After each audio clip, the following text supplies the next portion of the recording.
Vamos lá. Adultos, se mantenham aqui. Jovenzinhos inexperientes para a classe dos jovens. Não sei. Suas decisões durante a sua vida são de adulto ou de jovenzinho? É o que define.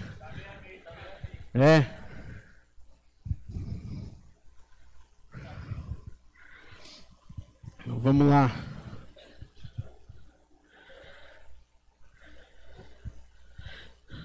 Bom, quem estava aqui no domingo passado? Eu estava na IBD. Na IBD, eu estava. Então vamos lá. A gente estava falando aqui sobre as boas qualidades do ministro, né? E a gente falou sobre a lealdade dele, a confiabilidade, a autenticidade, a sensibilidade e o amor. Agora a gente vai falar de um outro assunto, né? Que é o último capítulo dessa nossa lição. Então, provavelmente essa lição acaba hoje, se a gente não se atém a algum assunto mais pancada. Eu vou dar uma aprofundada aqui no amor, que é o último tópico da última lição. É a lição 7, eu acho, 8, não. 8. Não, é que a minha página é diferente da de vocês. É a lição número 8. E aí tá no tópico 3. Tem 1, 2 e 3. Tá aqui, boas qualidades. Aí, em boas qualidades, vai lá embaixo até o amor. Ó, página 47, segundo a Jaque. Então, vamos lá.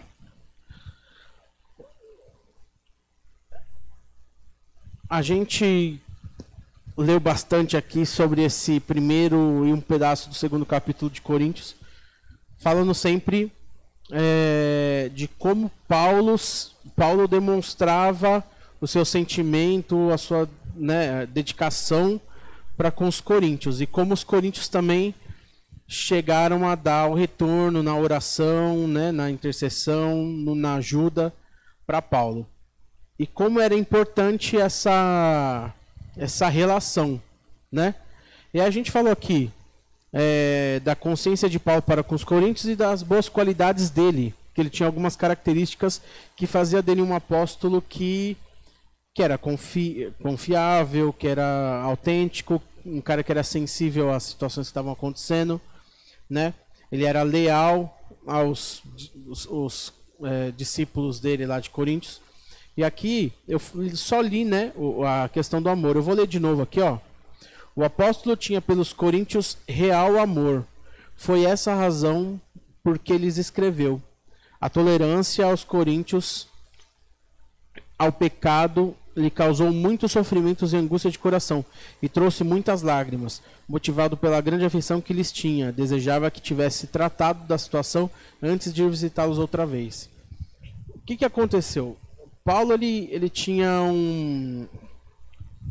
Eu vou fazer uma comparação talvez um pouco mais profunda do que deveria, mas Paulo, ele teve a compaixão de não ir no momento que ele sabia que os caras estavam atrapalhados, né? Como a gente falou no último estudo.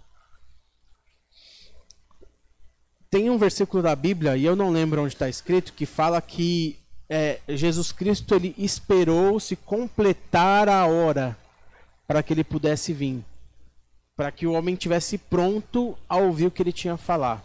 Eu não lembro onde está escrito isso.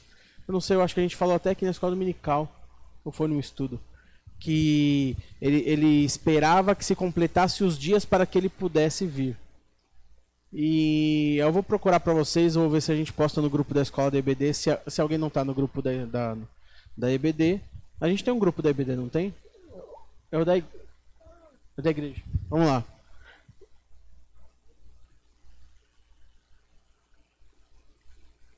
Então, mas tem outro lugar que fala que Cristo, ele só veio, eu acho que deve estar em Hebreus, não sei, que fala que Cristo só veio na Terra na hora que o homem já tinha passado por tudo que ele tinha que passar, ele já estava pronto para receber Cristo.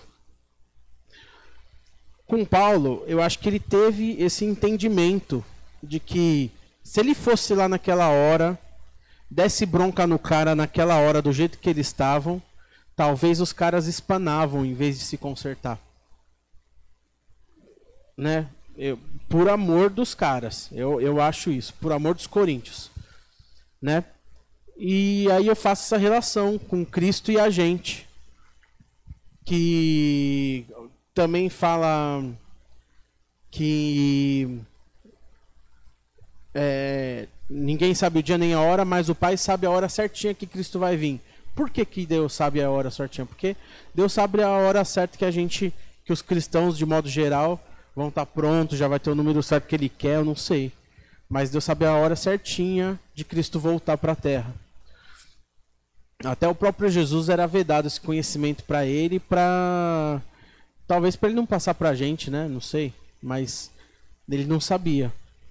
Agora, Paulo, eu acho que ele foi motivado com o mesmo amor que Cristo tem por nós, assim, de falar assim, meu, se eu for agora, o negócio vai ficar feio.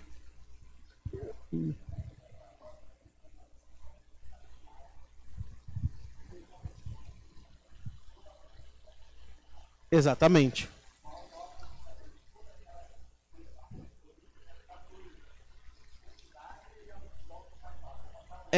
Não, igual, falo, às vezes eu tento me policiar nisso porque eu sou um cara muito tempestuoso, assim. Quando eu vejo alguma coisa errada ou que não está certo, que fere a questão da igreja de algum jeito.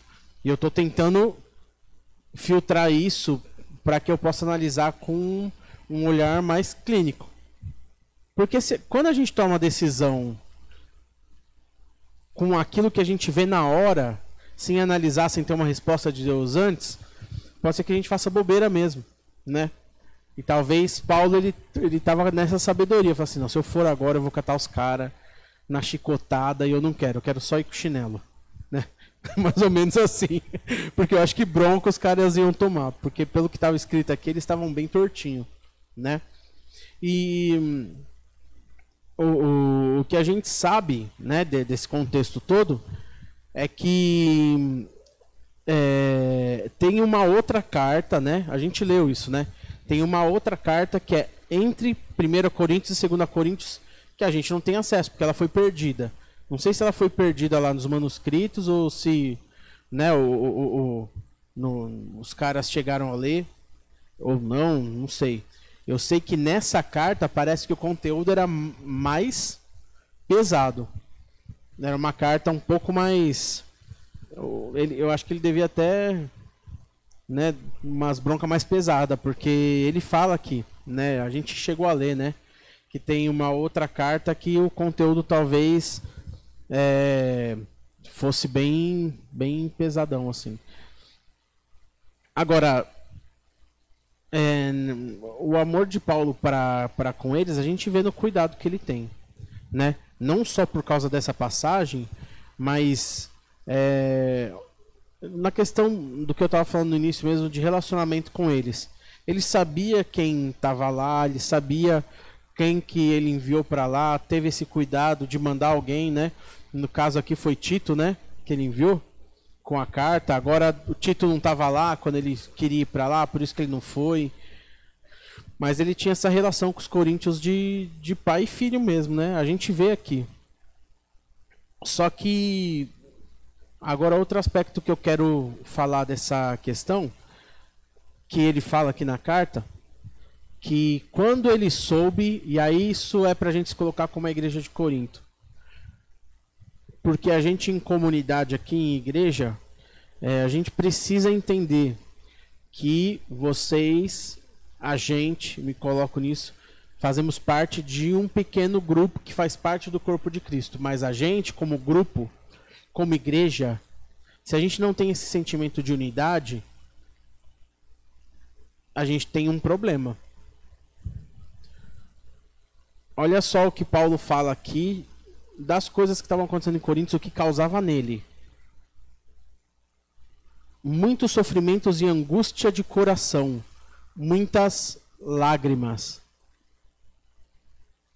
É o que Paulo estava sofrendo por causa da igreja de Coríntios, mesmo não estando lá perto, porque sabia que os caras estavam fazendo coisas tortas. Vou falar um negócio para vocês. A gente, de modo geral, como igreja, a gente tem algumas responsabilidades. A gente tem responsabilidade. Responsabilidade com a igreja, com o próximo e com o pastor da igreja, com os irmãos, com o nosso templo. A gente tem essas responsabilidades. Se a gente não é essa igreja, se a gente não faz parte, se a gente não pega isso pra gente como personalidade, como caráter cristão, de estar fazendo tudo aquilo possível para que a obra tenha um andamento bom, as coisas aconteçam, o que a gente gera para a obra é isso aqui. E para a obra de uma maneira geral. Porque eu vou falar uma coisa, a igreja, ela é um corpo vivo. Se você causa dor, causa na igreja. E se alguém não sentiu dor por causa de você, é porque não é igreja. Tem essas questões. O que causa dor na igreja não é igreja. É espinho, é infecção, é bactéria, porque está atacando o corpo. E se você não é corpo, você não é atingido por isso. Você também deve ser alguma coisa que está como parasita lá no corpo, né? O que está no corpo que não sofre com o corpo? É também as mesmas coisas. Bactéria, está só sobrevivendo dele. Ou a gente é corpo, ou é corpo estranho. Não é assim que chama alguma coisa que está no corpo que não é corpo? É um corpo estranho, alguma coisa que não devia estar ali.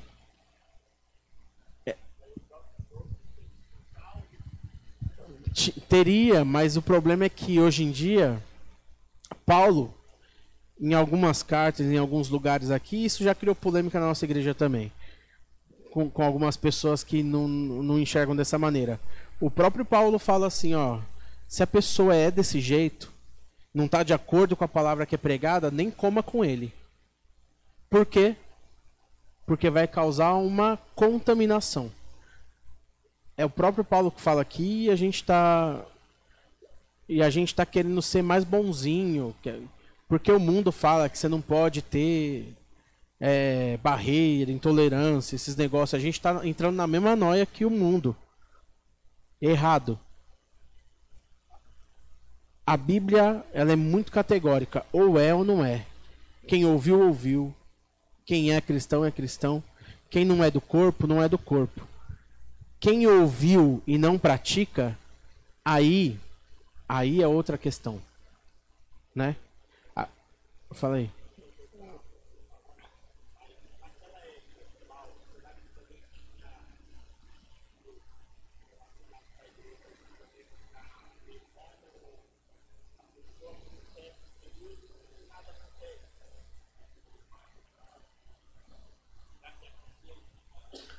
Acontecia. Vou dar um exemplo. Assim, ó, logo depois de Cristo, o mago, Simão o mago, né? Ele se converteu e estava indo bem lá na igreja. Quando ele viu os apóstolos curando, ele falou assim: eu quero comprar isso aí, quanto vale? Aí Pedro falou para ele, falou assim: ô amigo, teu coração ainda é de Satanás. Sai fora, você não é dos nossos. Falou assim: eu vou orar para que Deus tenha pena da sua alma. Não é assim que ele fala? Tenha piedade de você, porque eu vou te falar uma coisa, você não é dos nossos. Porque o cara não entendeu o que estava sendo. Ele estava na igreja, estava se convertendo, porém a mente dele ainda não estava no evangelho, estava no poder curar, porque ele era um mago, ele fazia sinais, fazia mágica e tudo mais, tinha queimado os livros dele, tinha se convertido. Só que, porém, a mente dele, será que queria mesmo se converter ou queria o que os apóstolos tinham? O coração dele estava em ter o que os apóstolos tinham. Então, ele não era igreja, ele queria viver da igreja. Ele queria estar junto para ter algum benefício. A maioria dos cristãos hoje, eu posso dizer isso com total certeza, porque a gente vê como é que tá as igrejas por aí. Como é que tá os crentes por aí, que é mais mundo que igreja. As pessoas não querem entrar no compromisso de ser igreja, elas querem os benefícios da igreja. Mas na hora de se negar para ser igreja, essa é a falta de amor para com a igreja, ou para com o líder, para com quem está ensinando, para com aquilo que falou ou dispensou tempo para te ensinar, para te ajudar a sair daquela vida que você quer sair. Porém, a Bíblia fala que quando o cara é de ânimo dobre, ou seja, é uma coisa aqui na igreja e outra coisa fora, porque quando está aqui, faz o que o pastor fala na frente, fala, não, pastor, eu estou com você, e depois toma as decisões melhores para a própria vida. A Bíblia fala, esse aí é inconstante em todos os seus caminhos. E esse aí, ó, vai ser levado por qualquer vento de doutrina, fala assim, né? Às vezes a gente faz até a nossa própria doutrina, fala assim, mas eu não acho. Oh, mas está escrito na Bíblia, mas eu acho que isso é muito duro, não é para mim. Bom, mas está na Bíblia. Então, assim, quando a gente se torna cristão e quer fazer parte de uma comunidade,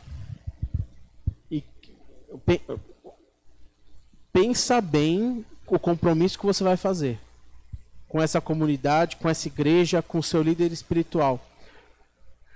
Porque se você desobedecer o pastor, você vai colher consequência, talvez pior do que quando você estava no erro e queria fazer a coisa do jeito que você queria fazer, agora você quis buscar o certo para sair da sua vida ruim, e o pastor fala uma coisa, obedeça, senão você vai estar perdido. Pior do que se não tivesse ouvido. Por que eu estou falando isso? Olha o estado do apóstolo Paulo pelos coríntios, que era gente de longe, não era nem gente de perto. Muito sofrimento e angústia. Angústia de coração e muitas lágrimas. A tua igreja precisa que você seja cristão, o teu pastor precisa que você seja cristão. Uma pessoa ou algumas pessoas não conseguem dar conta de 300 pessoas rebeldes. De 250, sei lá quantas pessoas a gente tem aqui. Mas pessoas obedientes, ou pessoas que se propõem a fazer aquilo que é chamado, vai aliviar muito a carga de quem dispõe de tempo para que a igreja tenha um bom andamento. Nenhuma pessoa que se envolve com o ministério não ama o ministério, eu tenho certeza disso. Pode ser que ame de um jeito errado, igual a gente falou aqui de alguns pastores que talvez pensam que vai ser um meio de vida, ou é uma obrigação, ou quer suprir alguma coisa da própria alma com o ministério. Não é esse o caso, né? Tem também, mas quando os ministros de verdade se envolvem com o evangelho, eles sofrem por causa disso. Você pode ter certeza. O próprio Paulo aqui falando que ele passou muito sofrimento. É uma carga, é um peso. Se a igreja não alivia, pode dar mal para o pastor. Pode ter certeza. Agora vamos lá. Vamos chegar aqui no último capítulo. Alguém quer falar alguma coisa sobre isso? Fala aí.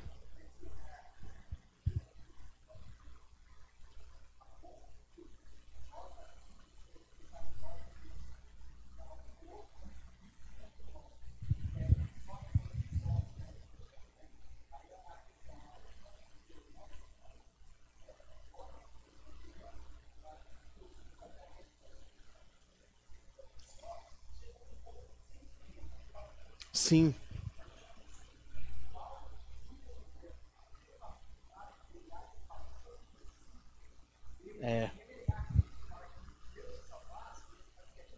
Sim. Ele trocaria de lugar, né?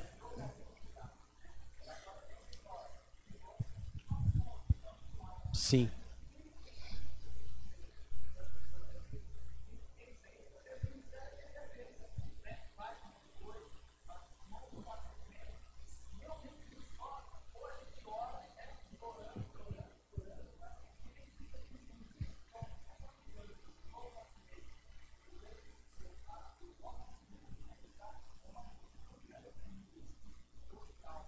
Sim. Sim.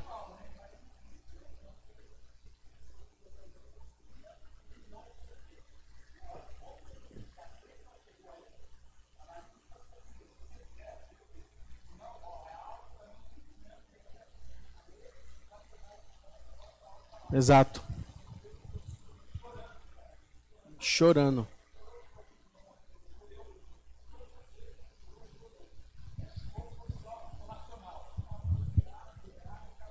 Sim. Sim. E aí eu vou colocar até num. Vamos fazer um contraponto com isso. Porque às vezes a gente escuta muita gente falando assim: ah, não, mas eu não vejo amor na igreja. Talvez você esteja andando com a parte errada da igreja. Porque a igreja em si, as pessoas que trabalham na igreja, elas sabem quando alguém passa necessidade. Porque as pessoas se relacionam com a igreja. Eu vou falar uma coisa, tem pessoa que acha que a igreja não cuida, mas essa pessoa às vezes só anda com pessoa errada, conta problema para a pessoa errada, esse problema só aumenta. Porque você falou com uma pessoa que não é igreja. Com quem que você anda? Com quem te agrada? E aí você fala assim, ah, mas a igreja não me ajuda. Peraí, mas você é corpo junto com a igreja? Ou você só está na igreja fazendo... Porque se você está vindo na igreja... E enquanto você está aqui, você faz uma cara de feliz. Que sou igreja, sou irmão com todo mundo. Quer se mostrar super contente, feliz. E mostrar que não tem problemas. Ninguém vai achar que você tem problema. Se você for corpo, o teu irmão vai saber que você tem problema. Porque você vai ser sincero com ele. Você vai ser corpo com ele. Se você tem algum problema que a igreja não sabe, é porque talvez você ainda não é igreja com ele. Você não ainda é igreja com os irmãos da igreja. Vou te falar uma coisa. Tem gente aqui que sai de madrugada disparado socorrer gente da igreja. E você nem fica sabendo. Se você é um desses que reclama. Por quê? Porque talvez você não seja a igreja. Não se relaciona com pessoas da igreja. Talvez o seu apoio está no mundo quando você precisa de alguma coisa, ou você liga para alguém do mundo, um truta, né, um amigo, um colega, né? E aí fala assim, ah, mas ninguém da igreja me ajuda, mas quem sabe do teu problema? Quem te acompanha?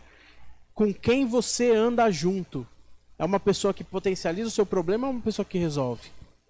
Você tem que pensar nisso, porque tem um monte de gente que saiu da igreja, fala assim, ah, mas naquela igreja lá ninguém vê os meus problemas. Mas talvez a pessoa nunca falou de problema, ou se falou, falou com pessoa errada. Pensa nisso. Se você é corpo, seu problema também é do corpo. Fale com as pessoas certas, tenha comunhão com as pessoas certas, com pessoas que têm palavra de vida, que vão se preocupar com o teu problema, não em ter você, porque tem pessoa também que tem a síndrome de ter as pessoas, né? Quer ter as pessoas, amizades, precisa do grupinho, da panelinha. Pensa nisso, você é cristão, você é igreja com quem é igreja, ou você é igreja com quem anda na igreja e tem papos paralelos, um tipo de pensamento. Pensa nisso. Tem muita gente na igreja disposto a ajudar sem medir esforços. Talvez você ainda não chegou nessa pessoa. Talvez você ainda não conseguiu detectar quem é a igreja de verdade ainda. Pensa bem com quem você anda, de quem você ouve, com quem você conversa seus problemas. Amém? Alguém tem alguma coisa para falar sobre isso aí? Eu vou falar uma coisa, ó. A parcela de igreja mesmo que se tem dentro de cada igreja é muito pequena. As igrejas são inchadas, elas não são grandes. Tem uma pequena parcela de igreja e muita gente que é povo. Quando Jesus falava, tinha os discípulos dele lá que chegavam perto e em muitos lugares Jesus chamava de multidão. É aquele que só vinha para ouvir alguma coisa, levar um ensinamento, ah, que legal, gostei, e depois vazava. Quem ficava com Cristo o tempo inteiro para aprender e para ser igual era discípulo.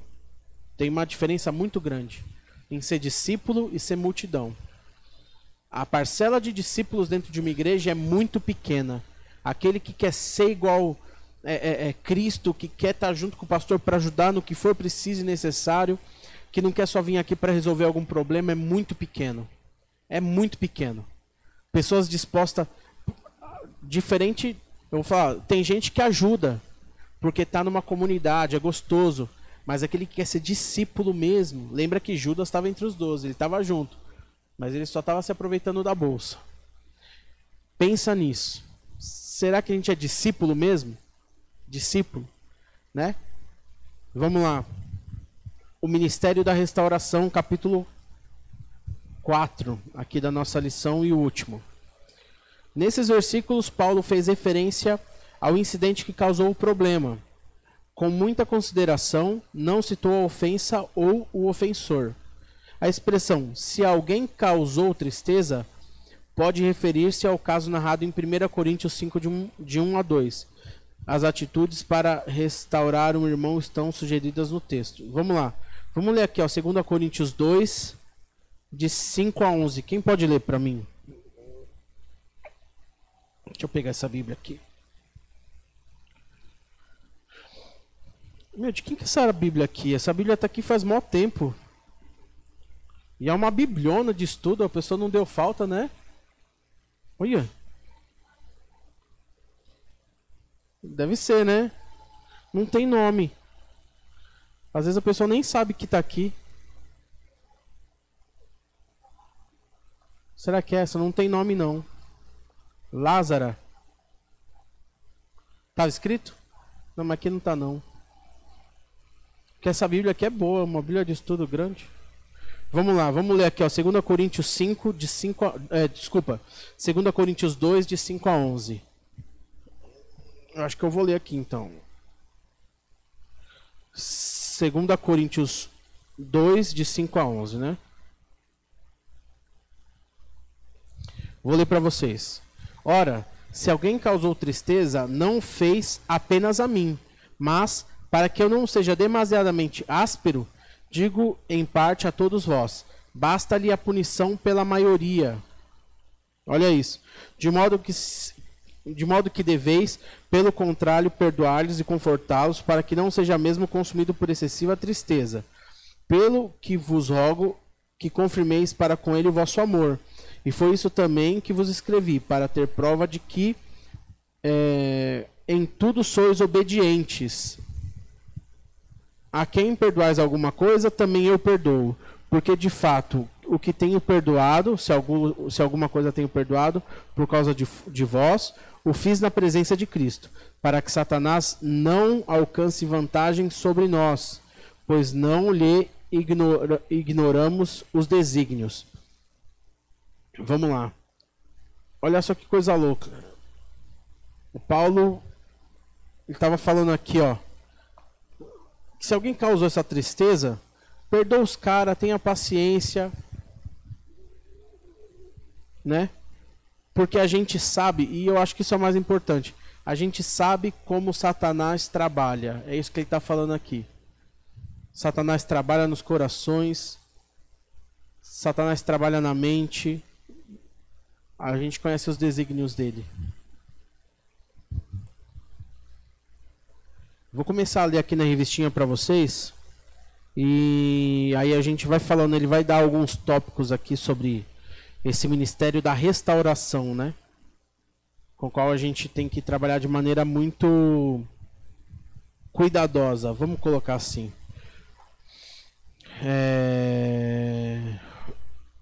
Desviar a animosidade, né? Então, assim, com esse fim, Paulo não considerou o pecado uma ofensa apenas contra ele. Toda a igreja foi ofendida, que é aquilo que eu estava falando. Quando uma pessoa ela faz alguma coisa contra a igreja, ou se ela peca no mundo demonstrando que não ama a igreja, de certa forma, toda a igreja é prejudicada. Principalmente quando um cara crente toma uma decisão no mundo bem escancarada, e aí as pessoas falam assim, ué, não é daquela igreja lá? Não era crente esse cara? Por que está fazendo isso? Complicado, né? Sim. Exatamente, porque é um corpo. Se aquela pessoa se considera corpo lá fora, o corpo está sendo exposto. Agora, para o corpo, quando alguma coisa gera infecção, o corpo tenta tratar aquilo. Se não dá certo, né, necrosa. Aí tem que, né, acabar saindo do corpo. É um processo natural, né? Vamos lá, ó. Demonstrar misericórdia. Se o referido irmão se arrependeu do seu pecado, presta atenção nessa palavra aqui, versículo 6. Basta-lhe a sua punição pela maioria, de modo que deveis, ao contrário, perdoar-lhe e confortá-lo para que não seja o mesmo consumido por excessiva tristeza. Ou seja, o cara, se ele errou, ele vai estar triste pelo que ele fez. Basta a tristeza que ele está sentindo pelo que ele fez. Se o referido irmão se arrependeu do seu pecado, bastava a punição que lhe foi aplicada e não deveria ser prolongada desnecessariamente. Meu pai sempre fala do negócio do banco, né? Que ficar 3 meses no banco absorve o pecado da pessoa, né? Não existe isso. Né? Não existe essa questão de, tipo, a pessoa está apodrecida, ela vai ter que se regenerar um pouco. Quando a pessoa se arrepende, se ela se arrepende, isso tem que ser demonstrado. E a gente sabe quando uma pessoa se arrepende, ela demonstra isso com atitude, demonstra isso com como é que fala? Confessando, né? Confessando, olha, eu fiz errado, eu estava errado, me perdoa, me desculpa, eu fiz isso, eu fiz. Geralmente, quando uma pessoa não se arrepende, ela dá uma desculpa. Ela fala assim, não, mas sabe o que é? Mas também não dava, né? O cara lá do outro lado é assim. Eu fiz, desculpa aí. Não, eu fui errado, eu fiz isso dessa maneira. Desculpa, me perdoa. Nesse caso, tá falando aqui, basta o ruim que ela já... A consequência que ela já plantou. Ela plantou uma consequência. Ela pecou, ela vai colher uma consequência. Uma desconfiança, não sei. Ela vai sofrer por causa disso. Mais ainda, o que a pessoa própria, quando ela se arrepende, o quanto ela sofre por dentro. Uma pessoa que se arrepende, ela sente mal. Ela sente dor do que ela fez. Tem muita gente que fala assim, não, eu fiz isso aí, mas eu espero que Deus me perdoe porque, assim, era muito difícil, né?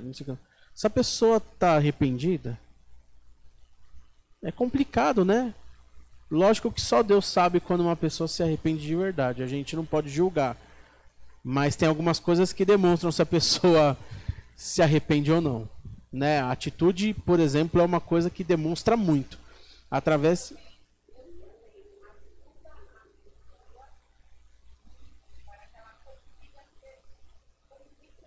Sim, se ela se arrepende, ela é tratada. Ela é tratada, né? E isso é necessário que a gente, como igreja, ajude nessa recuperação. Uma coisa que eu quero falar para vocês. Eu estou falando aqui se a pessoa se arrepende ou não, que ela é desse jeito ou não. Uma coisa. Isso eu falo para que cada um se analise. Não é nosso papel ficar apontando assim, ó. Lá no estudo lá na casa da Denise lá, tem o Betinho, né? Que às vezes ele participa com a gente, agora ele não está participando muito, falando que está cansado, mas vai voltar a participar. Ele falou que lá na empresa dele, ele não gosta que ninguém ponha a culpa no outro, ou que... Não, você que fez. Aí ele pegou, fez um colarzinho assim, pendurou um apontador de lápis. Aí quando alguém fala alguma... Não, porque o cara fez, ele vai lá, pega o colarzinho, que ele é chefe de setor, assim, né? Pega o colarzinho e põe no cara, assim, ó. Você é um apontador agora. Porque você só fica apontando e não faz nada. Né? Aí, pra você ver, essa questão da gente ser crente ou não, e eu falo dessa maneira até meio brava, é para que a gente se analise. Isso é pra gente. Agora, para com os outros, é esse conselho de Paulo aqui, ó. Basta a punição que já lhe foi aplicada. Você ajuda a pessoa a se reerguer. Lógico que uma pessoa que não quer, que não procura a igreja, você não vai ficar correndo atrás, você não pode fazer isso. Você não pode obrigar uma pessoa a vir na igreja, a menos que ela seja o seu filho e ainda seja de menor. esteja debaixo da sua casa, ele vai ter que te respeitar. Você pode, como pai. A sociedade fala que não, mas a Bíblia fala que você pode, tá bom? Esquece, nesse ponto aqui, obedece a Bíblia que é melhor, tá? A sociedade está falando ao contrário, os psicólogos falam ao contrário, mas a Bíblia não, tá? Tudo que a sociedade fala que é bom, ao contrário da Bíblia, e o povo faz, dá errado. Você vê os resultados de como está a sociedade hoje. Seu filho você obriga sim. Seu filho você manda. Na sua casa você manda sim. Tá? A Bíblia fala isso. Se precisar, até corrige com a vara. Tá? Na Bíblia está falando isso. Siga a Bíblia que é melhor. Agora, né? Na questão de um adulto, uma pessoa que já tem uma consciência madura, você não tem que ficar arrastando ela. Nem o jovem rico Jesus arrastou, que era um cara bom já de coração. Pensa bem, na Bíblia, não está falando assim, Jesus provou ele, porque sabia que o cara era ruim, não. Na Bíblia fala que Jesus, olhando para ele, o amou. Falou assim, esse cara é bom. Eu quero ele para ser um dos 12. Esse cara tem que me seguir, esse cara tem que ser meu discípulo. Cara, me segue. E aí o cara ficou pesaroso porque ele tinha muitos bens, fala a Bíblia, né? Mas Jesus falou, não, peraí, faz o seguinte. Não precisa vender tudo de uma vez, vai vendendo de pouquinho então. Vai se desprendendo. Jesus fez assim com ele? Fala assim, cara, o seu problema é a riqueza, é mamon, você serve a ele. Vende tudo que você tem e me segue. O cara falou, não posso. Eu falei assim, beleza, amigo, obrigado. Ele não ficou lambendo. Então, não pensa que se alguma pessoa não quer, de tanto a gente ficar lambendo ele, fala, não, fica assim mesmo. Deus é bom, vai te convencer. Isso não funciona. Você vai gerar um crente doente. Um crente morno, que não vai se converter dentro da igreja porque ele veio com a promessa de que ele pode ficar na igreja mesmo sendo ruinzinho. Isso é mentira. A Bíblia não fala isso em nenhum momento. Se você vê isso em algum lugar da Bíblia, você me fala. Me corrija, mas não tem isso na Bíblia. Você pode falar assim, eu não consigo, mas eu vou frequentar. Mas eu não posso te falar assim, não, o importante é você estar vindo.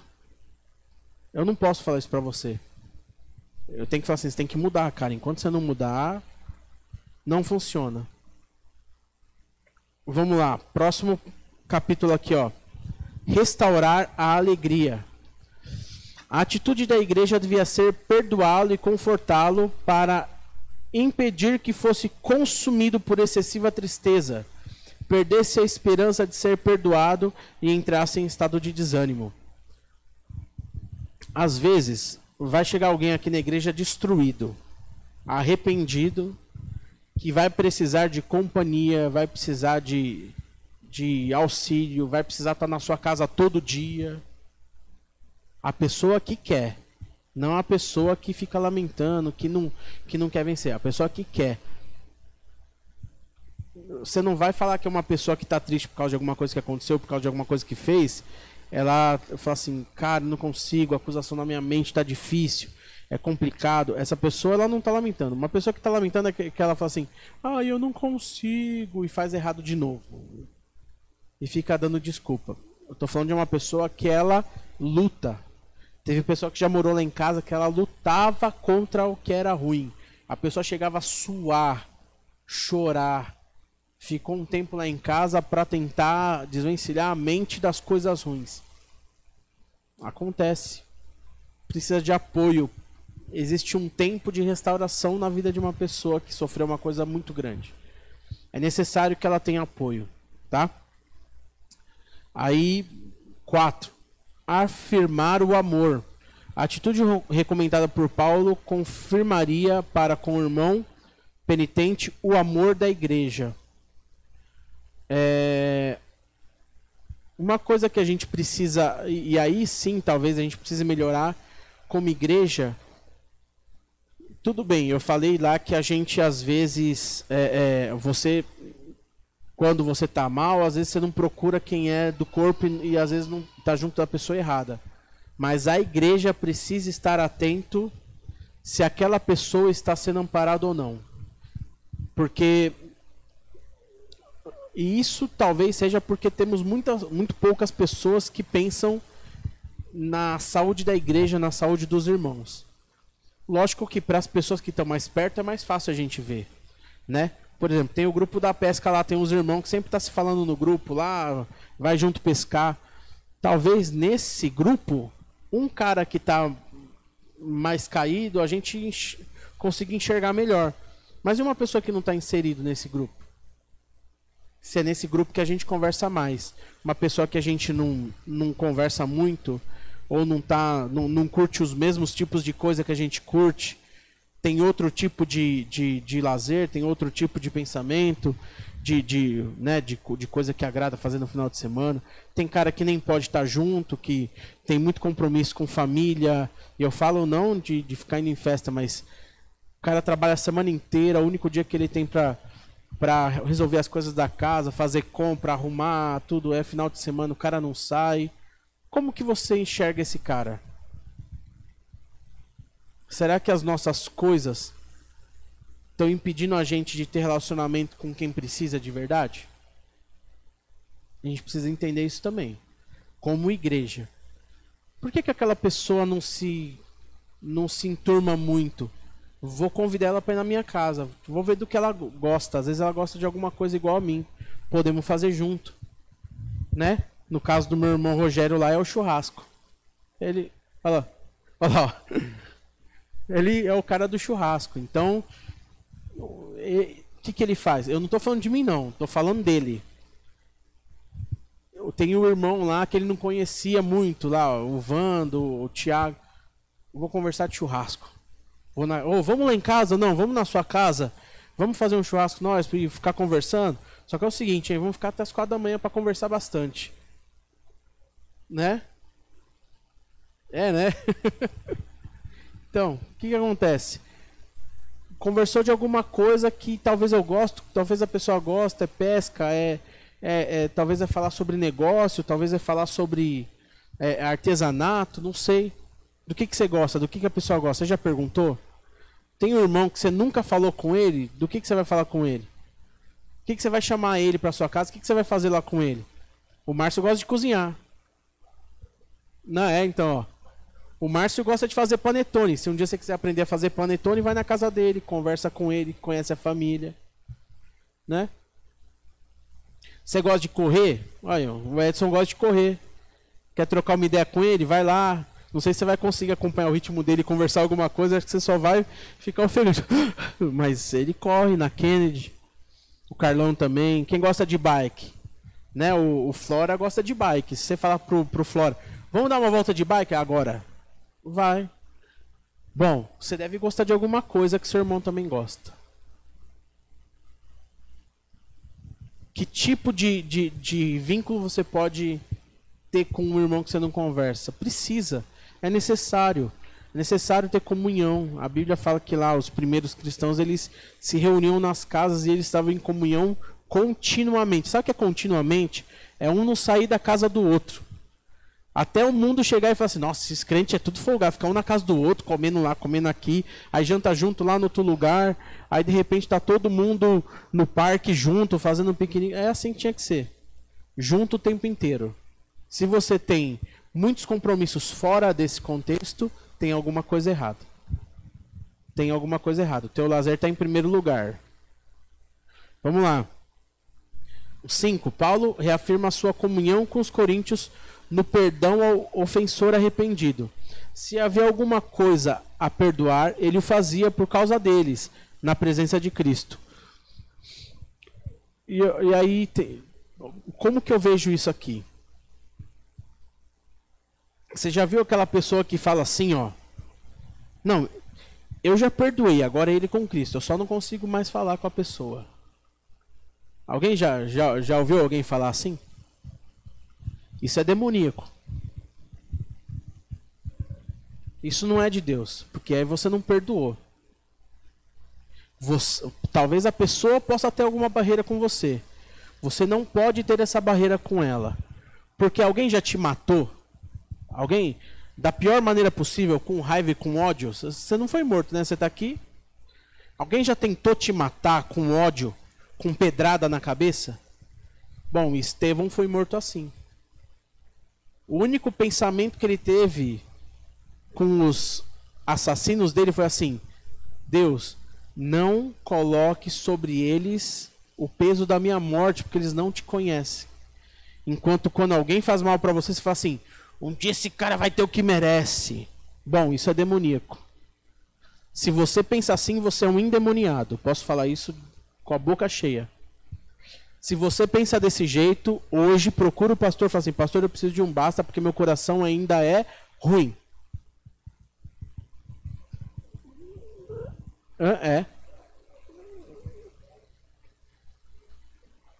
Mesma coisa. O que você tem que ter de pensamento sobre a pessoa é para que ela se salve. Essa pessoa, é necessário que ela tenha salvação, é necessário que ela se salve.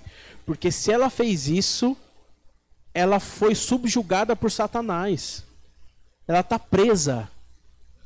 Ela é uma prisioneira dos desejos de Satanás. Ela é endemoniada. Se a gente, como cristão, pensa assim, a gente não é cristão, a gente é endemoniado. Falando. Pode falar.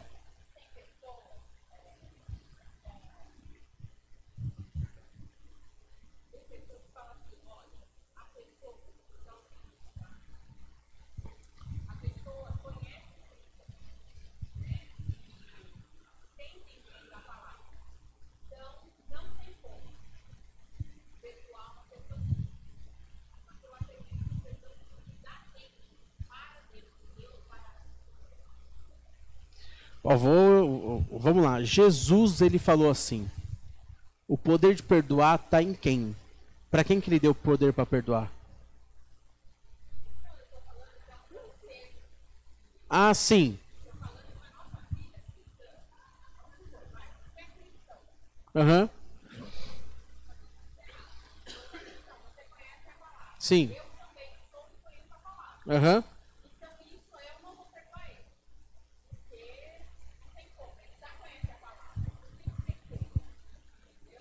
Não, então, esse tipo de julgamento não cabe a nós. Sim. Agora,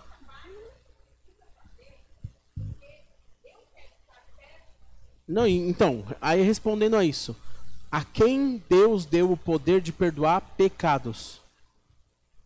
Jesus falou assim: é o seguinte, eu tô indo, mas eu vou deixar um poder com vocês. Vocês vão ter o poder de perdoar pecados. Quem você perdoar, vai ser perdoado. Quem você não perdoar, os pecados vão ser retidos.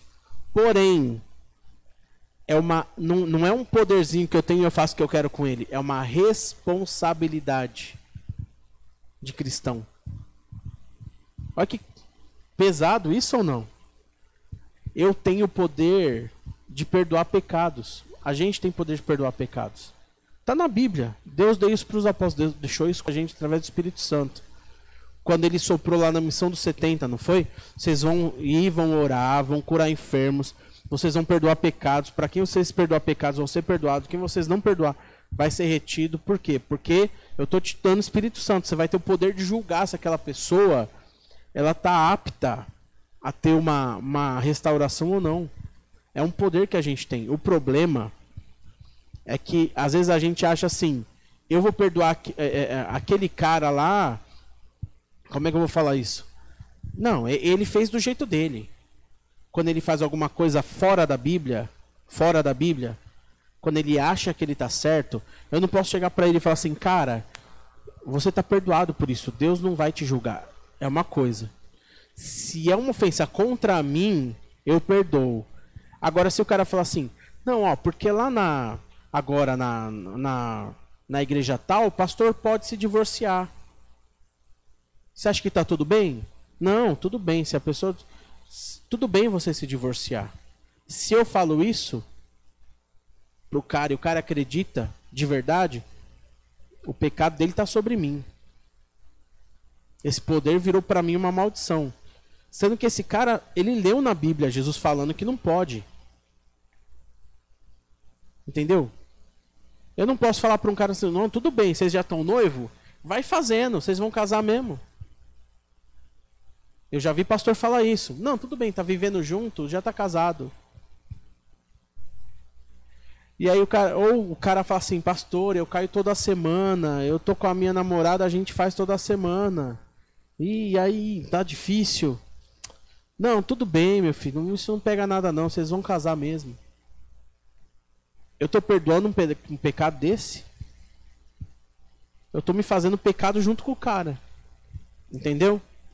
Existe muita questão que, biblicamente, a gente tem que analisar. Agora, aí eu tô falando de uma questão assim, a pessoa errou, se arrependeu, voltou. Se eu falar para ele assim, tá vendo? Bem feito. Vai sofrer a consequência. Não, ó, vai procurar outra igreja. Aqui o que ele está falando? A gente tem que estar pronto para pegar uma pessoa que mesmo que ela fez o ó, se arrependeu e voltou, eu tenho que amar ela e dar o suporte ao ponto dela se sentir querida de novo e parte do corpo. Para que ela não sofra com essa tristeza. Ela não sofra, vamos colocar assim, uma depressão cristã, né? De tipo, ai, Deus não me ama mais. Porque não cabe a gente, né?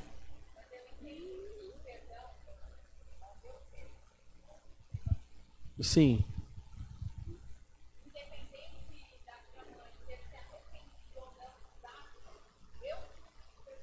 Sim, sempre. Independente. Sim, porque, pensa bem, você lembra a reunião que teve aqui, foi um domingo ou uma quarta, não sei, que meu pai viu uma corrente pendurada, você lembra disso? Era uma mágoa que a pessoa não perdoava. Vai saber se é uma mágoa da pessoa com que a pessoa fez, ou se ela mesma fez para a pessoa e não se perdoa. Eu não sei, mas a mágoa correnta.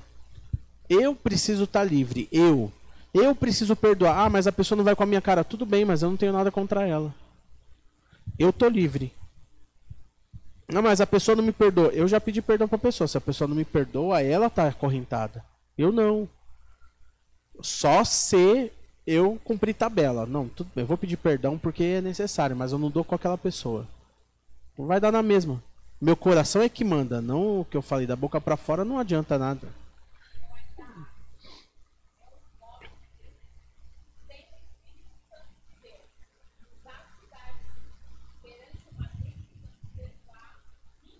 É quase impossível. Sabe por quê? O ser humano, carne, a nossa natureza é ruim. A nossa natureza é carne, é sentimento. Se a gente não tiver o Espírito Santo, de verdade, você pode ter certeza. Aquela pessoa que fica remoendo alguma coisa é porque ela está pensando em coisas carnais. Uma pessoa espiritual, que busca o espiritual, que tem uma rotina espiritual, ela vai vencer isso. Agora eu vou te falar, um pouco que ela deixa de lado a rotina espiritual dela, volta tudo sentimento. Porque a carne cresceu de novo, brotou aquilo que já estava para morrer. E volta tudo. Por isso que a gente tem que ser constante. Por isso que a gente tem que ser espiritual o tempo todo. Tem que matar o homem, não deixar ele na UTI lá. Aí quando você quiser ter sentimento humano de novo, você... né, coloca um soro a mais lá, dá uma adrenalina, o morto levanta. Opa, tô aqui, né? Que é aquilo que o Éder falou lá do morto muito louco. Ele estava morto, né? Aquilo que você colocou lá do filminho. O cara não estava morto, a musiquinha ainda fazia o morto andar. Às vezes acontece isso com a gente está morto pro mundo, às vezes não tá. Tem um fiozinho de vida lá ainda, assim, ó. Alguma coisa vai fazer ele... Opa, tô aqui, né? Então, é um cuidado que a gente tem que ter. E agora, só para terminar aqui, ó. O último objetivo que a gente tem aqui com isso é frustrar Satanás.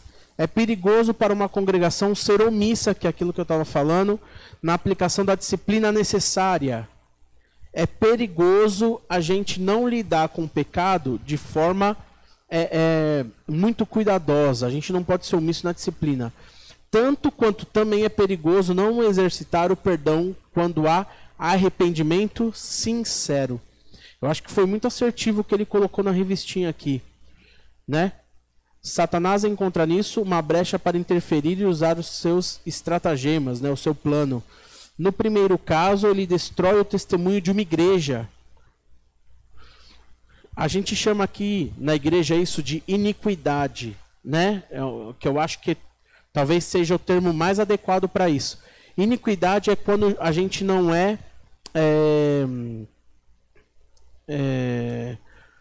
como é que é? É iniquidade e equidade, né? O antônimo de iniquidade é quando uma pessoa ela tem equidade. O que é equidade? Você tratar todo mundo com o devido respeito, como a pessoa merece, com aquilo que é verdade. É uma pessoa que governa com equidade. Ela proporciona, por exemplo, para o mais fraco ele dá um pouco mais de força, para o que é forte ele dá incentivo. Ele dá na medida certa o que cada um precisa. Iniquidade é quando eu não proporciono isso. Então, iniquidade é quando alguma pessoa está fazendo alguma coisa errada e eu não trato isso como uma coisa errada. Eu falo, não. Tudo bem, essa pessoa pode pecar. É normal isso. Né? É complicado. Aí fala assim, ó, no primeiro caso ele destrói o testemunho de uma igreja que tolera o pecado. No segundo caso, ele oprime o irmão arrependido com grande tristeza, caso a congregação não o restaure. É necessário que a gente tenha um equilíbrio. É necessário que a gente saiba quando uma pessoa ela é um agente de Satanás e está destruindo a congregação. Porém, a gente precisa ter o Espírito Santo para entender quando uma pessoa está sofrendo, arrependida e sabe que errou, sabe que está errada, sabe que aconteceu alguma coisa para ela estar desse jeito. E se a gente omitir isso, a gente acaba matando essa pessoa. Aí a gente é pior do que o cara que deixa o pecado por aí à solta. Porque a gente acaba jogando uma pá de terra numa pessoa que poderia estar viva e trabalhando na igreja restaurada, né? Então é isso, gente. Eu vou ler a conclusão aqui para a gente terminar. Fala assim, ó, Paulo é um bom exemplo de ministro. Quando era necessário agir com severidade, agia. Mas quando era preciso agir com afeto, também tinha habilidade para fazê-lo. O seu modo de referir-se às igrejas e tratar delas revela o amor, o zelo e a responsabilidade com que realizava o ministério e cuidava do povo de Deus. Amém? Então, a gente precisa ter essa... Ó, para resumir, se a gente buscar intimidade com o Espírito Santo, esses conceitos vão ser certos que vão estar na gente.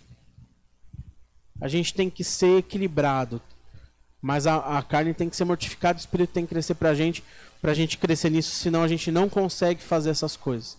Senão a gente não consegue julgar ou discernir uma situação, não estou falando uma pessoa, mas uma situação como que Deus queria daquilo. A gente age conforme o nosso entendimento e o que a gente queria.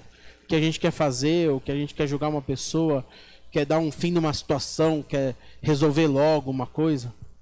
Então, entenda, a gente só vai conseguir tratar a igreja como ela precisa se a gente for igreja de verdade. Não é corpo estranho que vive né, baseado na igreja, e nem corpo estranho que inflama a igreja e a gente de Satanás. A gente tem que ser igreja. Agora, só para dar uma lição de casa, analisa a sua vida aí. Se você é multidão, que vem para a igreja, aproveita do que o pastor fala, pega uns conselhos, segue metade não segue, ou se você é discípulo, está aprendendo para fazer igual. Porque assim, até a multidão não é cristão. Cristão é discípulo que anda junto e faz a mesma coisa. A multidão se perde do mesmo jeito que o mundão. Né? Tá fazendo o que o diabo quer. Tá? Então analisa essa semana. Você é multidão ou você é discípulo? Amém? É isso aí, gente. Café.